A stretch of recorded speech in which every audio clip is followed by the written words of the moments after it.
to today's video and welcome back to my RS3. It's been a couple of weeks since I've made a video about my car, and this video is going to be an update but also a test, because as you may be able to tell, I am recording this video using a GoPro.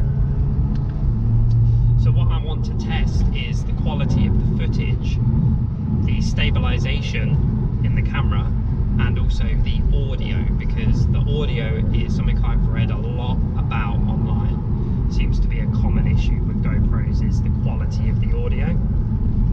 So it will be very interesting to read your feedback on this video. Tell me what you think. If I sound even more mono or even more tinny, we can blame the GoPro. You joined me on Sunday morning. I've just been for coffee and I'm on my way home. It's been raining all weekend, typically the day I choose to make a video. But despite the roads being very wet, the power of Quattro is allowing us to enjoy these country lanes regardless. So I've got a few things to update you on, and I'm going to start with my car. As many of you know, I am in the process of, well, I've already lodged the complaint, and I'm in the process with Audi Finance to come to some kind of conclusion, to an outcome. And it's been just over 2 months now that I've been going through this complaints process with Audi. And on Monday, my car went back to Audi Milton Keynes, which is the dealership that I purchased this car from, to basically clarify or to add some legitimacy to my claims of the squeaky brakes and the other issues I've been having. So what they wanted me to do was they wanted me to arrive at 8:15 on Monday morning, which I did, to take a technician for a drive, which I also did. The brakes were not squeaking all the way to Audi, and then for about half of the drive with the technician, which, as you can imagine, I was raging inside thinking, oh, typical. But then it started doing it and it just wouldn't stop thereafter. So he was able to confirm that yes, there is a noise coming from the brakes. Crazy that someone else has to confirm, but it is what it is. I don't know why they would think that I would be lying, but anywho, they were able to confirm the noise. So they had the car for the day and they loaned me an Audi A5. I did actually try to make a video about that A5, but for whatever reason I just could not get into the groove. I must have recorded the video, or tried to, about 8 times before I gave up. It just wasn't clicking. So I will include some B-roll of the car. I was actually really impressed. It was a 2-litre petrol. Really impressed. The car drove really nice. Just, yeah, really impressed. But anyway, Audi called me back around 2 o'clock and they said to me, okay, your brakes are definitely squealing, but there's nothing we can do. And I, just like now, didn't really know what to say, because you don't expect a dealership to call you with a response like that, basically saying, yep, definitely an issue, not sure what we can do about it. However, they did offer to clean the brake calipers again, but they wanted me to pay £50. And I thought to myself, given the circumstances of the complaint, the fact it's gone back and forth so many times, it seems odd that they would want me to pay money to have my car fixed, you know, rather than just doing it as a gesture of goodwill. But I rejected that offer because they have cleaned the calipers twice already and it didn't make any difference. So I just thought there is no point, plus I don't want to spend any money. So it looks as though what I'm going to have to do is go down the aftermarket brake pad route instead, which is fine. I'm probably going to go with yellow stuff pads, because I've been reading online and everybody on the Audi Sport Forum, well, not everybody, but a lot of people have recommended those pads, so that's probably what I'm going to do. And also I recently met a guy who owns an 8P RS3 who is running yellow stuff pads, because he also had an issue with squeaky brakes, and he said as soon as he changed to those pads it basically went away. So that's what I'm going to do. In terms of the complaint with Audi Finance, that has yet to be concluded. They have finished their investigation, but now I'm just waiting to see what they offer in terms of compensation or a final conclusion. Maybe they're just going to palm me off and say, you should have known this, which I am prepared to argue. But anyway, that's the update with the car. In terms of the other issues I was having, some of them are still ongoing, some of them have been resolved, but it kind of brings me on to my next point and update. So in my last video I mentioned the idea of either trading my car in or tuning my car, and I'm actually going to do neither, so a bit anticlimactic. But the reason I'm going to do neither is because it would be really easy to get wrapped up into the negatives of the car, but what I realised is that, you know, and as some of you have pointed out, the fact is I own an RS3, I own a really nice RS3, and I should just enjoy the car more. Rather than being wrapped up in all of those negatives, let's just enjoy the car for what it is.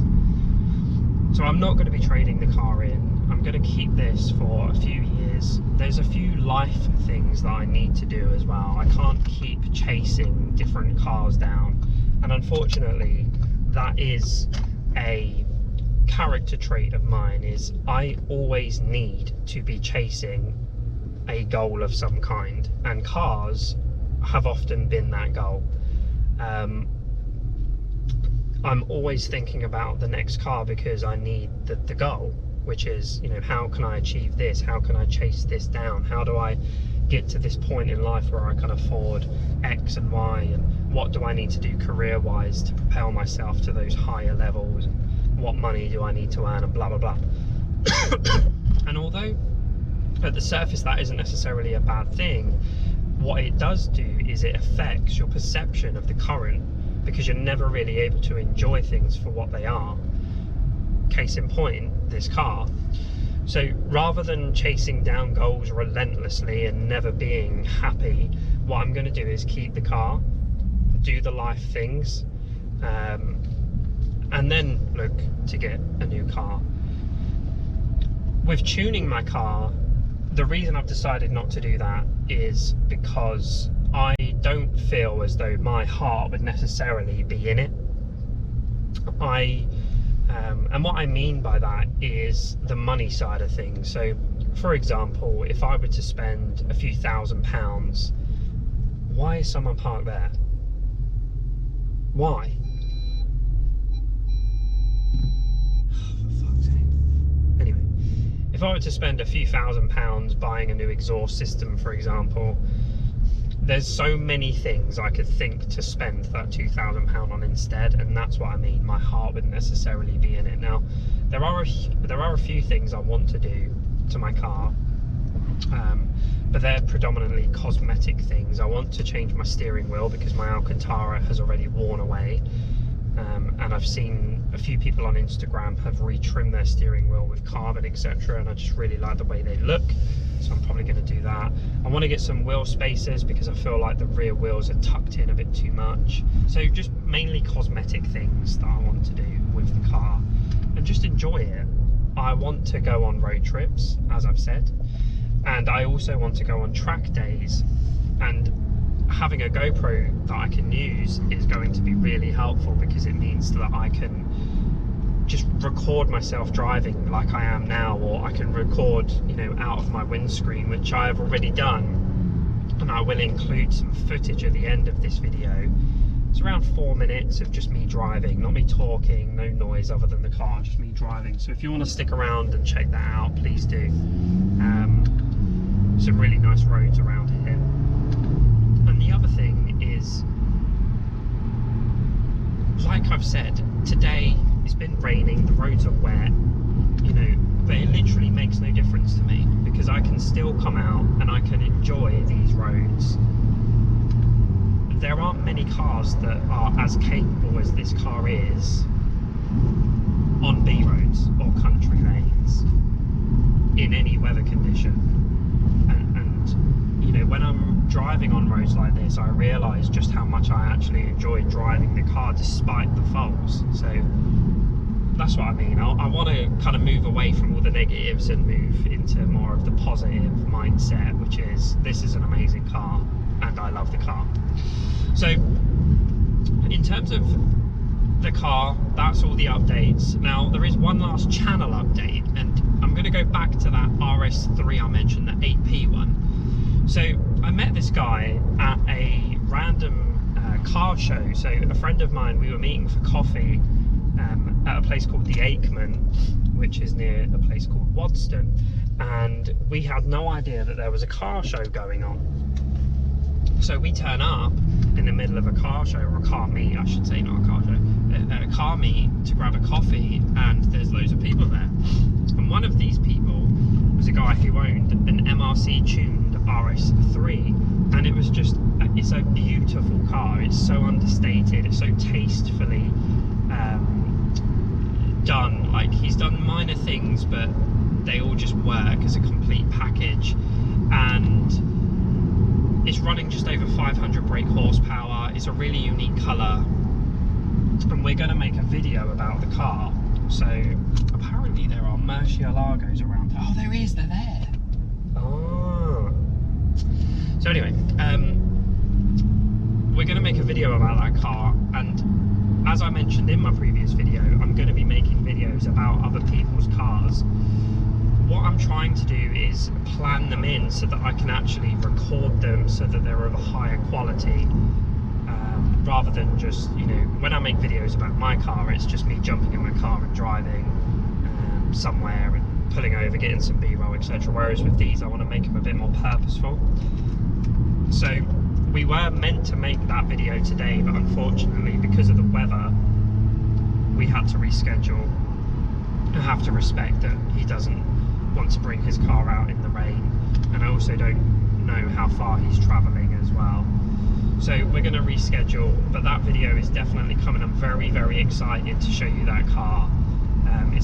Honestly, it's a great car, so do keep to come watch this space for those videos that are coming.